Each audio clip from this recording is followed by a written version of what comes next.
Good morning all of you. Welcome to my channel PS plus में आप सभी का हार्दिक अभिनंदन और स्वागत है। हम लेकर के आए हुए हैं कुछ खास, कुछ रोचक, जो आप लोगों के एग्जामिनेशंस पॉइंट ऑफ व्यू से काफ़ी ज़्यादा महत्वपूर्ण होने वाले हैं। बात करेंगे लीगो। लीगो का फुल फॉर्म होता है laser interferometer gravitational wave observatory. भौतिक विज्ञान का एक विशाल प्रयोग है जिसका उद्देश्य गुरुत्वाकर्षण तरंगों का पता लगाना है। ये मैसाचुसेट्स इंस्टीट्यूट ऑफ टेक्नोलॉजी, काल्टेक तथा अन्य वैज्ञानिक संस्थाओं की सम्मिलित परियोजना है जो अमेरिकी संस्था नेशनल साइंस फाउंडेशन के द्वारा संचालित है। वर्ष 1915 में अल्बर्ट आइंस्टीन ने सापेक्षतावाद का सिद्धांत प्रस्तुत किया। इस सिद्धांत में अनेक पूर्वानुमान में से एक अनुमान कॉल अंतराल को भी विकृत कर सकने वाली गुरुत्वाकर्षण तरंगों की उपस्थिति भी थी। इन गुरुत्वाकर्षण तरंगों की उपस्थिति को प्रमाणित करने की एक पूरी शताब्दी ही लग गई। 11 फरवरी 2016 को लीगो के शोधकर्ताओं ने दो ब्लैक होल की टक्कर से निकलने वाली गुरुत्वाकर्षण तरंगों का पता लगाने का दावा भी किया था। यदि आप जानना चाहते हैं कि ये कैसे काम करता है और इसकी खोज क्यों महत्वपूर्ण बताई जा रही है, तो हमारे वीडियो को आप अंत तक देखें और लाइक और शेयर करना ना भूलें। आखिरकार क्यों महत्वपूर्ण है ये खोज? Max Planck institute for gravitational physics तथा लेबनीज यूनिवर्सिटी के प्राध्यापक कार्स्टन कांजमैन ने लीगो के साथ गुरुत्वाकर्षण तरंगों की खोज को DNA के ढांचे की समझ विकसित करने और हिग्स बोसॉन कणों की खोज को जितना महत्वपूर्ण माना है, इस खोज को नोबेल पुरस्कार जैसा मान्यता भी मिल सकता है।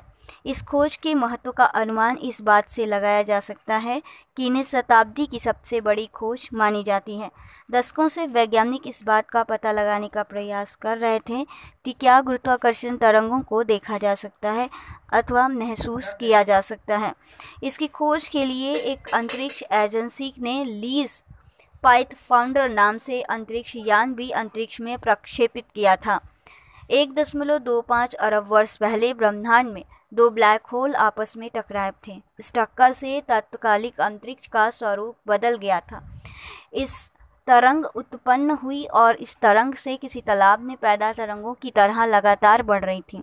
वैज्ञानिक ने आइंस्टीन के सापेक्षतावाद के सिद्धांत के प्रमाण प्राप्त कर लिए। इस अंतरिक्ष विज्ञापन की सबसे बड़ी सफलता मानी जा रही है। गुरुत्वाकर्षण तरंगों की खोज में खगोल विज्ञान और भौतिकी के क्षेत्र में अनुसंधान के नए दरवाजे खुले हैं। कैसे काम करती हैं ये तरंगे? आइंस्टीन के सामान्य सापेक्षतावाद के सिद्धांत के अनुसार अंतरिक्ष और समय दोनों एक ही सिक्के के दो पहलू हैं। दोनों एक दूसरे के पूरक हैं, जिन्हें हम काल अंतराल भी कहते हैं।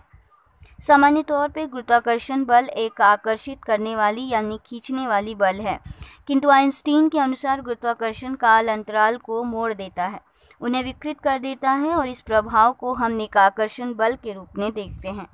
यह अत्यधिक द्रव्यमान वाला पिंड कालांतराल को इस प्रकार मोड़ देता है कि मुड़े हुए कालांतराल से गुजरते हुए अन्य पिंड की गति त्वरित हो जाती है। वर्ष 1974 में खगोल वैज्ञानिक जोसेफ टेलर और रसेल हॉल्स ने युग न्यूट्रॉन तारों की खोज की।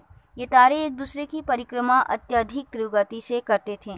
इस तीव्र गति की परिक्रमा करने पर पिंडों के द्वारा गुरुत्वाकर्षण तरंग उत्पन्न की जाती थी। तारों के बीच में दूरी भी कम रहती थी, जो सापेक्षतावाद के सिद्धांत की गणना से मेल खाते थे।